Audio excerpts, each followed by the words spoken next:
is our Riverboat Dread, named in honor of Bernie Fiedler's famous Toronto coffee house. I want to talk about the woods we used.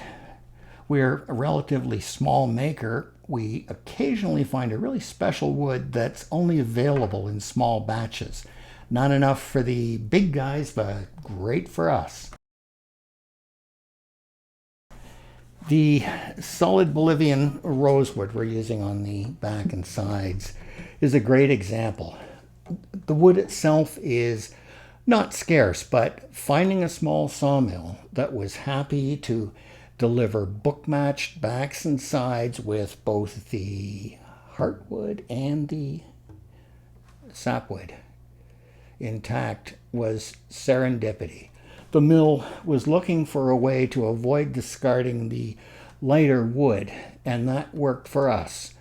We get spectacular contrast and grain, different with every guitar, and just a little bit less wood goes into fire pits. When we found that some woodlots were offering Adirondack Spruce again, I jumped on the chance to build with it.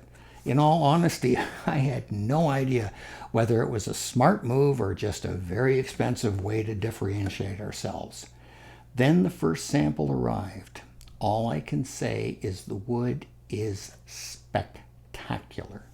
Visually, not so much, and I'll come back to that in a moment, but the sound, I've never heard anything like it.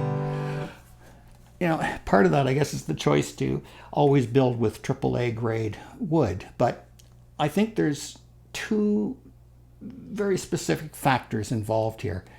First of all, back when most of the acoustic body styles we're familiar with were first designed, it was with Adirondack spruce.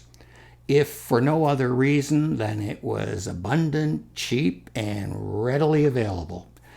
Who's going to send to Alaska for Sitka when forests full of the wood are practically at your back door? But we're humans. What did we do? Chopped it all down until there was no more. It took decades and dedication of a few forestry managers to replenish stocks. It's no longer cheap and it's far from plentiful, but the other reason I think this wood is so incredible is the way it grows, which brings me back to my earlier comment about looks.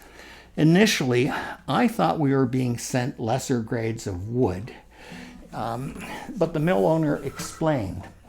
In winter, there's very little growth, probably due to the harsh eastern climate. But in summer, the trees grow a bit nuts, leading to dark, narrow grain winters and wide, plump summer growth. And I think that's actually what gives the wood that mind-bending sound. It's like each year's growth becomes its own trampoline. You know, normally I wouldn't be crazy about these very dark and light differences, but that's the nature of Adirondack spruce, and I'm hoping that as time goes on, the lighter wood will darken a little bit, but hey, if it doesn't, it doesn't. In any case, I'm not sure that growth trampoline thing bears a lot of weight. I'm not sure that forestry graduates would agree with me, but I do know that every time I pick up this guitar to play it, it puts a smile on my face. And I think you'll find the same thing